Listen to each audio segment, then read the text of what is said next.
jireenyi namoota baay'ee barruu isaanii irra jira. Garuu barruu isaanii irraa fuudhanii bakka guddaatti yookaan jijjiirama guddaa mul'isuu hin barbaadan. Atoo yaallee wanta sana kan hin danda'amne akkamiin bartare abdii kuti. Daftee duroomuu yookaan daftee sooromuu yoo barbaadde abdii kuti. Maalirraa akka abdii kuttu garuu dursa adda baafadhu.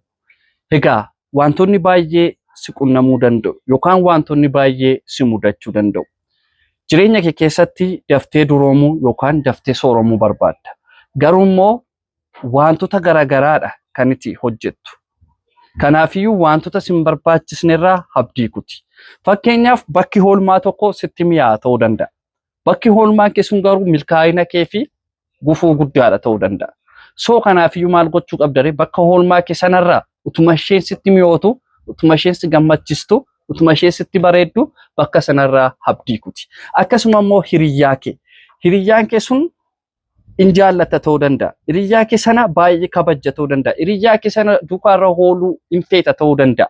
Garuu immoo hiriyyaan kee sun milkaa'ina keef kufaatii yookaan milkaa'ina kee fi gufuu ta'uusaa erga barteeti hiriyyaa kee sanarraa abdii kuti.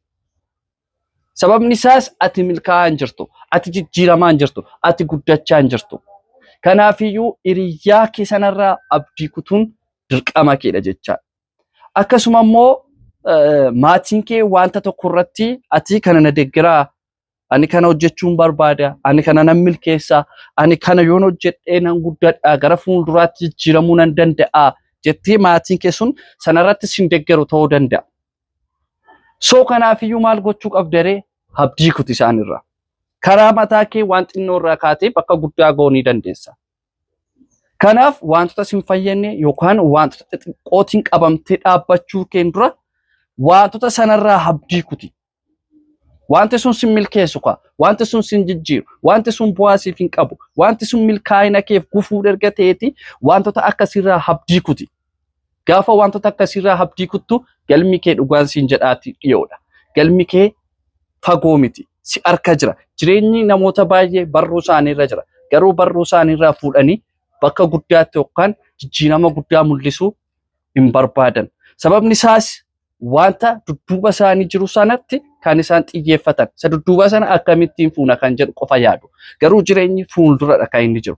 Kanaafiyyuu jireenya keessan isa dudduubaa dhiisaati, isa fuulduraa irratti xiyyeeffadha. Wantoota xixiqqootiin qabamtanii boodatti deebi'uu dhiisa. Wantoota isin hin fayyadne irraa abdii kutaa.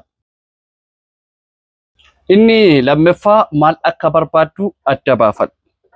Jireenya kee keessatti yookaan umurii kee kana keessatti maal akka hojjechuu barbaaddu dursiitii adda baafadhu.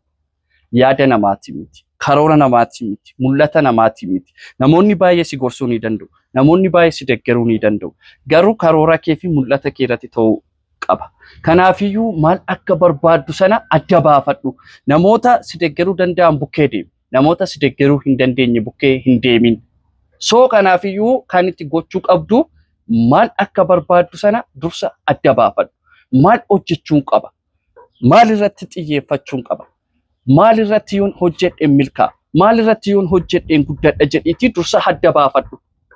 So kana gaafa gootu duroomuu yookaan sooromuu ni dandeessa. Garuu maal akka hojjettu, maal akka barbaaddu atiyyuu adda baastee beektu eenyutuyyuu maal akka itti barbaaddu adda baasee sii beekare.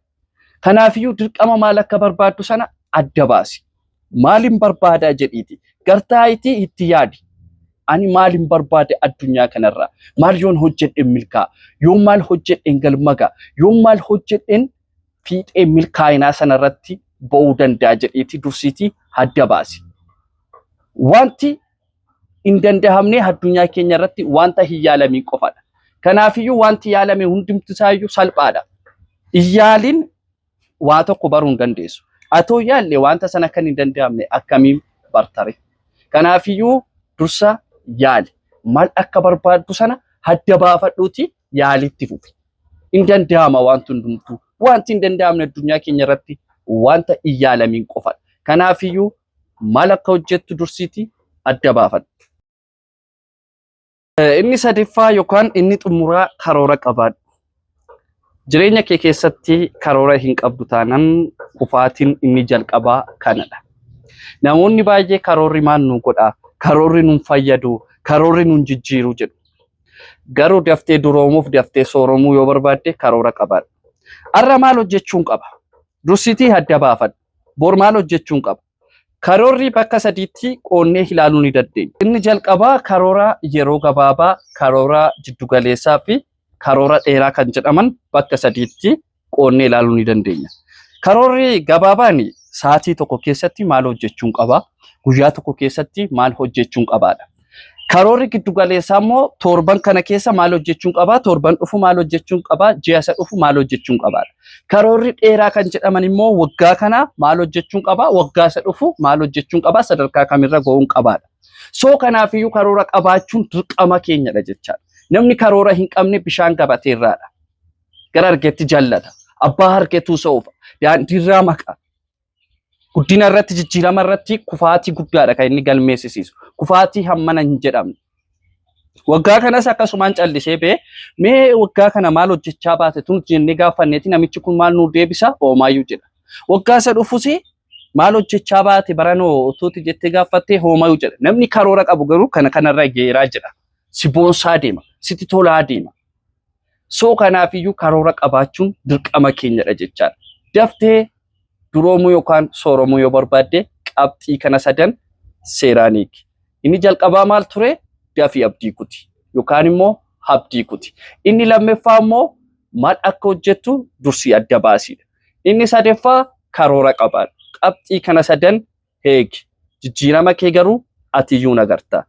Egaa hordoftoota eebbaa broadcastii sagantaa koo har'aa asuma irratti hangoolabaa warreen maatii hin ta'in ammoo subscribe gochuudhaan mallattoo bilbilaa cuqaasaan isiniin jedha. Yaadaaf qabdan koomentii jalatti nuuf kaa'aa. Guddaa galatoomaa.